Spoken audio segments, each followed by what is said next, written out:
Okay, here we are again on the blog. We're going down these points or principles, I guess you could say, of proper understanding of what it means to have good government. And as you know, we've started this blog trying to get the message out of where we were and how we've got to where we are today. You know, our current state versus history is one of the titles in our blogs, and disclaimer here is a lot of the precepts of the information I'm getting here is coming from the National Constitution.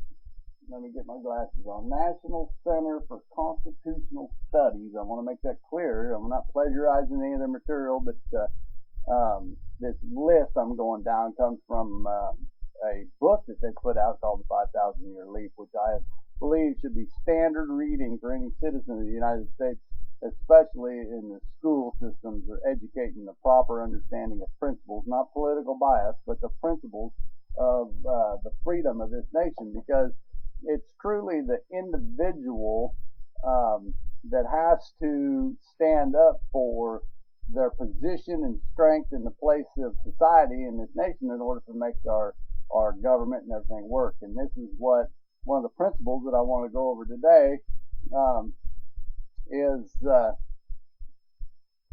principle that only limited and carefully defined powers should be delegated to government, and all others being retained in the people. See, this is one of the principles that our forefathers were working on as they built our constitutions. They understood that the individual is the key to the success and the failure of this nation, through our Constitution, through our Bill of Rights, through all of these things. And Hamilton, he was a great proponent of this principle. He understood the abuses of the human nature in getting involved into the things of government, and how easy it is for these powers to be abused and taken away. And they put a separation of powers clause in our Constitution for the purpose of keeping the federal and the state separated in order to protect the rights and the freedoms of the people.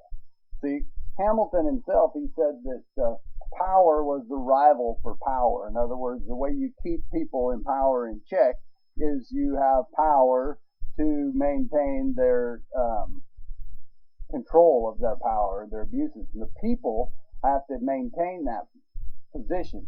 The 17th Amendment, I'll get kind of ahead of myself, we put into our Constitution is something we really need to go back and look at, because that is one of the things that took away the checks and balances that was programmed into our Constitution in order for the power of the people to remain in the power. Because we now have people in political offices that were appointed that now are elected, and people say, well, what's wrong with that? Well, when they're elected into office by our public vote, then they're put up with the same scrutiny for public opinion, and they can't do their job because now they're worried more about getting reelected in their positions. It's the reason why we have these senators that have been placed in these offices and we can't get them out of there, is because they're not being moved and delegated by the House of Representatives, which should be voted in by the people. So, and technically, the people that are appointed by those that are voted in are appointed by the people.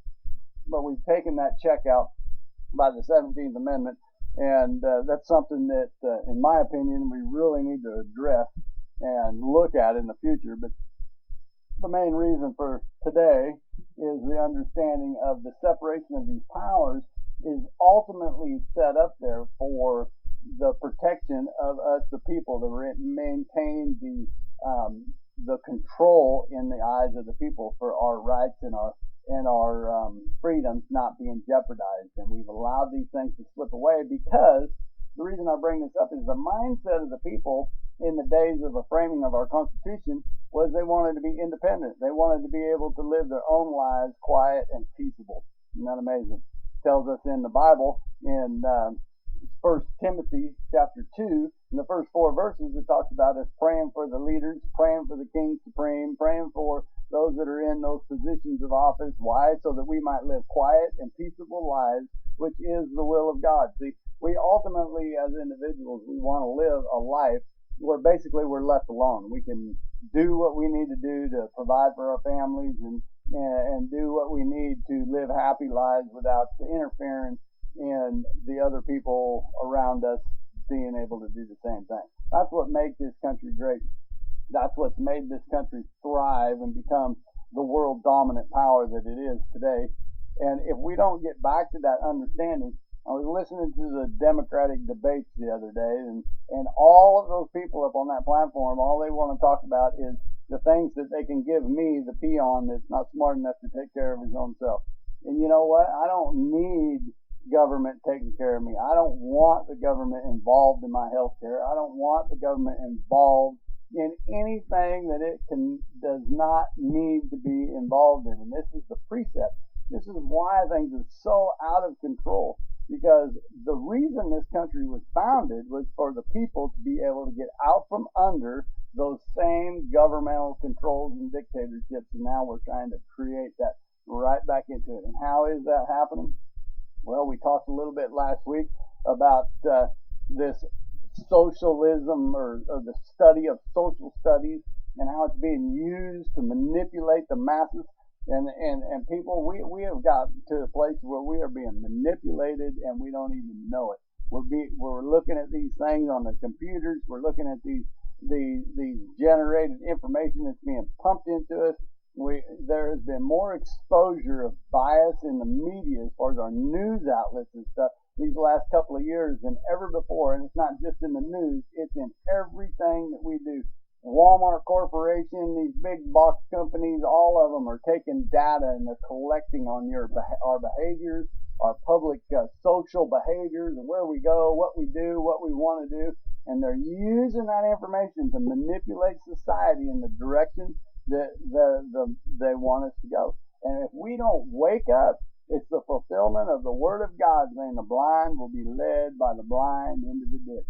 And we have got to get back to the Word of God as our pattern. We've got to get back to individualism. I'm not talking about rebellion out here on your own, doing your own thing, cowboy thing, but the individual having the right to govern and protect and move.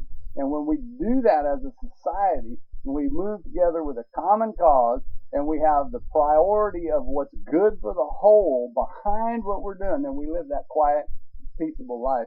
And we know that we are being blessed by God, because the Christianity of the Word of God, not of this big name religion that we have going, is what founded this nation.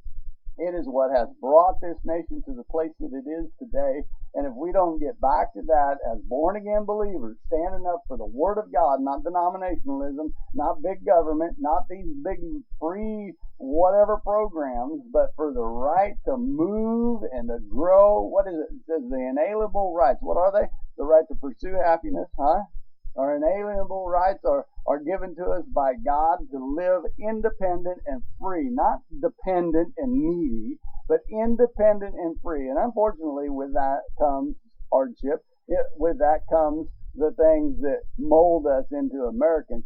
The reason why this nation became so great and so strong and so powerful at the birthing of it is because of the horrendous struggle the people went through to get to the place of the Declaration of Independence that was signed, which, by the way, 4th of July is coming up here next week. It's going to be a big celebration. I was reading some of the forefathers' comments about how that should be celebrated on through, and that's one tradition that we have kept up with, thank God, and we are celebrating, but we need to go back and understand the real history. We've got to get back to studying the history of this country. We've got to go back to studying the history of all humanity, because that is where the forefathers got the wisdom to create a society or a constitution to govern our society, because they understood the human nature. And how did they understand the human nature? They understood it through the history of what man had already done, the tyrants that had already been in charge, and the atrocities of man's inhumanity towards man in past societies, and the vulnerability that we have to continue down that track. If we do not wake up, we're already heading down that track. And I can see that clock is so fast running out on these blogs, and I'm going to have to get off of here again, and we'll pick this up later. And I will see you on the blog.